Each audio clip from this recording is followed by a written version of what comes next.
ತುಮಕೂರು ವಾಯ್ಸ್ಗೆ ಸ್ವಾಗತ ಸ್ನೇಹಿತರೆ. ಸಬ್ಸ್ಕ್ರೈಬ್ ಆಗಿಲ್ಲ ಅಂದ್ರೆ ಈಗಲೇ ಈ ಕೆಳಗೆ ಕಾಣುವ ಸಬ್ಸ್ಕ್ರೈಬ್ ಬಟನ್ಗೆ ಈಗಲೇ ಕ್ಲಿಕ್ ಮಾಡಿ. ನಾವು ಮಾಡುವ ವಿಡಿಯೋಗಳ ನೋಟಿಫಿಕೇಶನ್ಗಾಗಿ ಬೆಲ್ ಐಕಾನ್ ಅನ್ನು ಪ್ರೆಸ್ ಮಾಡೋದನ್ನ ಮರಿಬೇಡಿ. ಜಂಟಿ ಕೃಷಿ ನಿರ್ದೇಶಕರು, ಕೃಷಿ ಇಲಾಖೆ, ತುಮಕೂರು ಜಿಲ್ಲೆ. ನಮ್ಮ ತುಮಕೂರು ಜಿಲ್ಲೆಯಲ್ಲಿ ಈ ವರ್ಷ ನಮ್ಗೆ ಇಲ್ಲಿವರೆಗೂ 203 ಮಿಲಿಮೀಟ್ರ್ ಮಳೆ ಬರಬೇಕಿತ್ತು ನಮ್ಮ ಜಿಲ್ಲೆಯಲ್ಲಿ. ಈಗ ಸೋಫಾರ್ ಇಲ್ಲಿವರೆಗೂ 331 ಮಿಲಿಮೀಟ್ರ್, ಅಂದರೆ 63% ಹೆಚ್ಚು ಮಳೆ ಬಂದಿದೆ. ಬಟ್ ಈ ಮಳೆ ಕಳೆದ ಒಂದು ವಾರದಿಂದ ಅಷ್ಟಾಗಿ ನಮ್ಮ ಜಿಲ್ಲೆಯಲ್ಲಿ ಮಳೆ ಆಗಿಲ್ಲ. ಈ ಬಿದ್ದಂಥ ಮಳೆಯಲ್ಲಿ ನಮ್ಮ ಪೂರ್ವ ಮುಂಗಾರಲ್ಲಿ ಸುಮಾರು 3,500-4,000 ಹೆಕ್ಟೇರ್ ಪ್ರದೇಶದಲ್ಲಿ ದ್ವಿದಳ ಧಾನ್ಯ ಬೆಳೆಗಳನ್ನ ಬೆಳೀತಾಯಿದ್ರು. ಇಲ್ಲಿವರೆಗೂ ನಮಗೆ 15% ಮಾತ್ರ ಬಿತ್ತನೆ ಆಗಿದೆ. ಅಂದರೆ ನಮ್ಮದು ಟಾರ್ಗೆಟ್ 3,20,000 ಹೆಕ್ಟೇರ್ ಪ್ರದೇಶದಲ್ಲಿ ಕೃಷಿ ಬೆಳೆಗಳನ್ನ ಗುರಿ ಇಟ್ಕೊಂಡಿದ್ದೀವಿ ಈ ವರ್ಷ. ಅದರಲ್ಲಿ 50,250 ಹೆಕ್ಟೇರ್ ಪ್ರದೇಶದಲ್ಲಿ ಮಾತ್ರ ಬಿತ್ತನೆ ಆಗಿದೆ.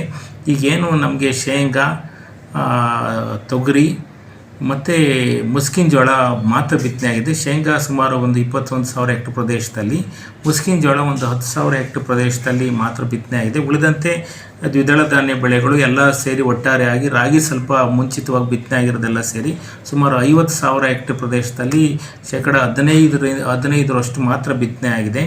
ನಮ್ಮಲ್ಲಿ ಈಗ ಏನು ಬಿತ್ತನೆ ಆಗಿರ್ತಕ್ಕಂಥ ಬೆಳೆಗಳು ಏನು ಮುಂಗಾರಲ್ಲಿ ಮೊದಲಿಗೆ ಬಿತ್ತನೆ ಆದಂಥ ಬೆಳೆಗಳಲ್ಲಿ ಶೇಂಗಾದಲ್ಲಿ ಈಗ ಹೂವಿನ ಹಂತದಲ್ಲಿದೆ.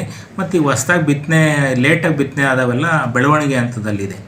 ಈಗ ಸಾಮಾನ್ಯವಾಗಿ ಈಗ ನಮಗೆ ಬಿತ್ತನೆ ಆಗ್ತಕ್ಕಂಥ ಅವಧಿ ನಮಗೆ ಜುಲೈ ಮತ್ತು ಆಗಸ್ಟ್ 15th ಸಾಮಾನ್ಯವಾಗಿ ನಮ್ಗೆ ವಾಡಿಕೆಯಲ್ಲಿ ಬಿತ್ತನೆ ಆಗುತ್ತೆ.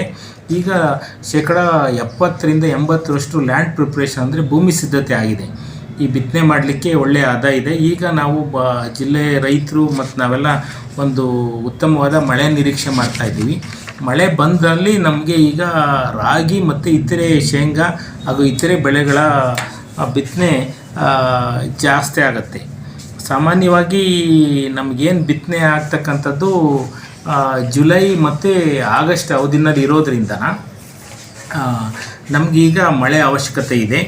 ನಮ್ಮ ಜಿಲ್ಲೆಯಲ್ಲಿ ಯಾವುದೇ ಒಂದು ಬಿತ್ತನೆ ಬೀಜ ಹಾಗೂ ರಸಗೊಬ್ಬರದ ಕೊರತೆ ಇರೋದಿಲ್ಲ. ನಾವೀಗ ಇಲ್ಲಿವರೆಗೂ ಸುಮಾರು 16,364 ಕ್ವಿಂಟಲ್ಗಳಷ್ಟು ಬಿತ್ತನೆ ಬೀಜನ ನಮ್ಮ ರೈತ ಸಂಪರ್ಕ ಕೇಂದ್ರದಲ್ಲಿ ದಾಸ್ತಾನು ಮಾಡಿ ಸುಮಾರು 12,000 ಕ್ವಿಂಟಲ್ ಅಷ್ಟು ಬಿತ್ತನೆ ಬೀಜನ ಈಗಾಗಲೇ ರೈತರಿಗೆ ಸಹಾಯಧನದಲ್ಲಿ ವಿತರಣೆ ಮಾಡಿರ್ತೀವಿ. ಇನ್ನೂ ನಮಗೆ 4,250 ಕ್ವಿಂಟಲ್ ಅಷ್ಟು ಬಿತ್ತನೆ ಬೀಜ ದಾಸ್ತಾನಿದೆ. ಇದನ್ನು ನಾವು ಹಂತವಾಗಿ ಇನ್ನೂ ಹೆಚ್ಚು ಬೇಕಾದಲ್ಲಿ ರೈತರಿಗೆ ಬಿತ್ತನೆ ಬೀಜನ ತರಿಸಿ ವಿತರಣೆ ಮಾಡಲಿಕ್ಕೆ ನಾವು ಇಲಾಖೆ ಎಲ್ಲ ಕ್ರಮ ಕೈಗೊಂಡಿದೆ. ಅದರ ಜೊತೆಗೆ ರಸಗೊಬ್ಬರಕ್ಕೆ ಯಾವುದೇ ಒಂದು ಕೊರತೆ ಇರೋದಿಲ್ಲ ಜಿಲ್ಲೆಯಲ್ಲಿ. ಈಗ ನಮಗೇನು ಜುಲೈ ಎಂಡ್ವರೆಗೂ ನಮಗೇನು ಬೇಕಾಗಿತ್ತು ರಸಗೊಬ್ಬರ, ಸುಮಾರು ನಮ್ಮ ರಿಕ್ವೈರ್ಮೆಂಟ್ ಏನಿತ್ತು ಅಷ್ಟೂ ನಾವೀಗ ಆಲ್ರೆಡಿ ದಾಸ್ತಾನು ಮಾಡಿದ್ದೀವಿ.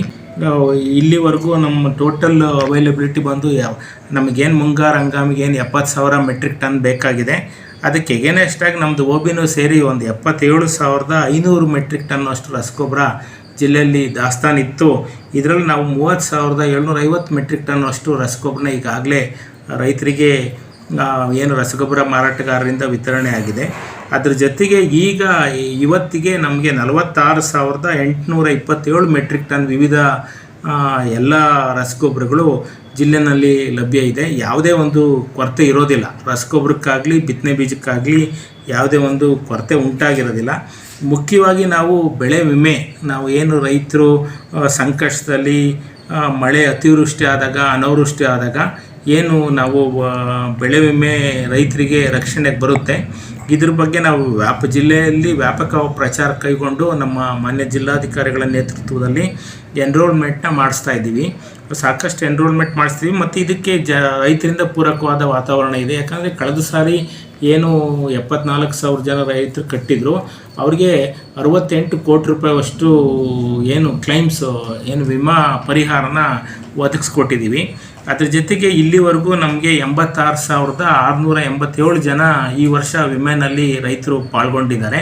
ಈಗ ನಾವು ರೈತರಲ್ಲಿ ಒಂದು ಮನವಿ ಏನಂದರೆ, ವಿಮೆನ ಮಾಡಿಸಿ ಅತಿವೃಷ್ಟಿ ಹೆಚ್ಚು ಮಳೆ ಬಂದಾಗ ಅಥವಾ ಮಳೆ ಹೋದಂಥ ಸಂದರ್ಭದಲ್ಲಿ ಮತ್ತು ಕಟಾವಿನ ಹಂತದಲ್ಲಿ ಮಳೆ ಬಂದಂಥ ಸಂದರ್ಭದಲ್ಲಿ ಅವರಿಗೆ ಬೆಳೆ ನಷ್ಟ ಆದರೆ ಪರಿಹಾರ ಸಿಗುತ್ತೆ ಅಂತೇಳಿ ಹೇಳ್ತಾ ಹೆಚ್ಚು ಎಲ್ಲ ರೈತರು ಕಡ್ಡಾಯವಾಗಿ ವಿಮೆನ ಮಾಡಿಸ್ಬೇಕು.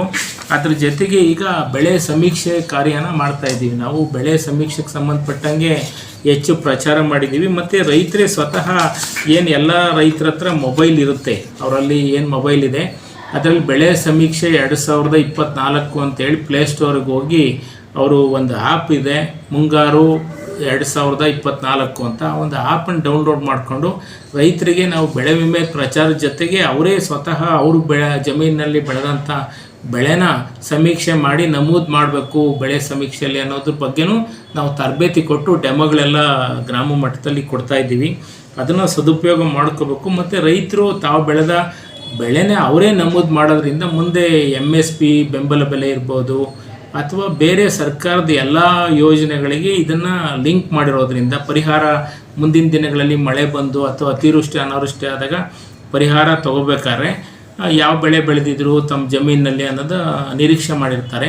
ಅಂಥ ಒಂದು ಸಂದರ್ಭದಲ್ಲಿ ತಮ್ಮ ಜಮೀನಿನಲ್ಲಿ ಏನು ಬೆಳೆ ಇತ್ತು ಅನ್ನೋದು ತಾವೇ ನಮೂದು ಮಾಡೋದ್ರಿಂದ ಹೆಚ್ಚು ಅನುಕೂಲ ಆಗುತ್ತೆ ಅಂತೇಳಿ ಹೇಳ್ತಾ ರೈತರೇ ಸ್ವತಃ ಹೆಚ್ಚು ಬೆಳೆ ಸಮೀಕ್ಷೆನ ಮಾಡ್ಕೋಬೇಕು. ಯಾರಿಗೆ ಮಾಡ್ಕೊಳ್ಳಿಕ್ಕೆ ಬರೋದಿಲ್ಲ ಅಥವಾ ಅವಕಾಶ ಆಗೋದಿಲ್ಲ ಅಂಥ ರೈತರು ನಮ್ಮ PRs ಅಂದರೆ ಪ್ರೈವೇಟ್ ರೆಸಿಡೆಂಟ್ ಖಾಸಗಿ ನಿವಾಸಿಗಳಲ್ಲೇನು ಮಾಡ್ತಿದ್ದಾರೆ ಅವರಿಗೆ ತಿಳಿಸಿ ಅವರು ಬೆಳೆನ ಸಮೀಕ್ಷೆಯಲ್ಲಿ ನಮೂದು ಮಾಡಬೇಕಂತೇಳಿ ಈ ಮೂಲಕ ನಾವು ನಮ್ಮ ಜಿಲ್ಲಾ ರೈತ ಬಾಂಧವರಲ್ಲಿ ಕೋರ್ತಾ ಇದ್ದೀವಿ.